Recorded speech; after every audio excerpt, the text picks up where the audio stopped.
কি করলি তুই এটা? কিরে হ্যাঁ আবার কি করছে? কি করছে?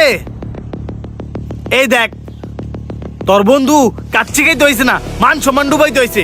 কিরে তোর কি এনে খাবার পলিটিং করা দরকার ছিল?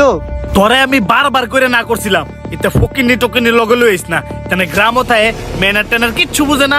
আরে এটা কি তোর গ্রামের বিয়া বাড়ি পেয়েছস যে খাইতালাম না পলিথিনে ভরে লয়ে গেলাম? তুই যদি এই খাবারটা নাই খাইতে পারতি আমারে কইতি, ওইটার দেখো এই খাবারটা বাতিল করাই দিতাম। ধ্যাৎ, খাবারের মুড তুই গেছে গা। ও দেখ ওয়েটারে চায় রইছে, এর নাম কই স্ট্যাটাসটা কই যায় দাঁড়াইছে, চিন্তা করছস? এখন কি করতাম ক? আমি যদি জানতাম হ্যাঁ এমনটা কাজ করবো তাহলে কি আমি লগে করে লইলাম হইলে? ওই যে দেখ তোর লাগিয়া আমার মা সমান কই গেছে, নিজের শার্ট নিজের প্যান্ট পরাই আনছিলাম কি আমার মাথা কাটবার লাগিয়া? কি কস? আমি তোর মাথা কাট মুখে লিগা, তোর মাথা তো তোর লগেই আছে।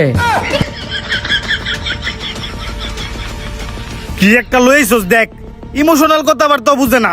আচ্ছা তুই কি সত্যি বুঝতেছস না তোর কারণে আমগো মান সম্মানটা কই গেছে?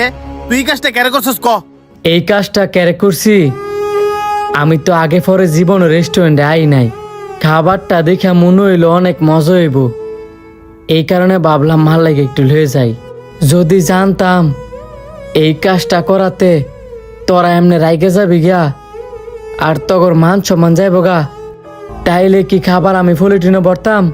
আর তুই অন্তরে বক্তাছস কে লিগা? হ্যার তো কোনো দোষ নাই, দোষ হয়েছে সব আমার। আমি হ্যাঁ অসময় জোর করছিলাম আমারে লইবার লাগিয়া। আমি গ্রামের ছেলে,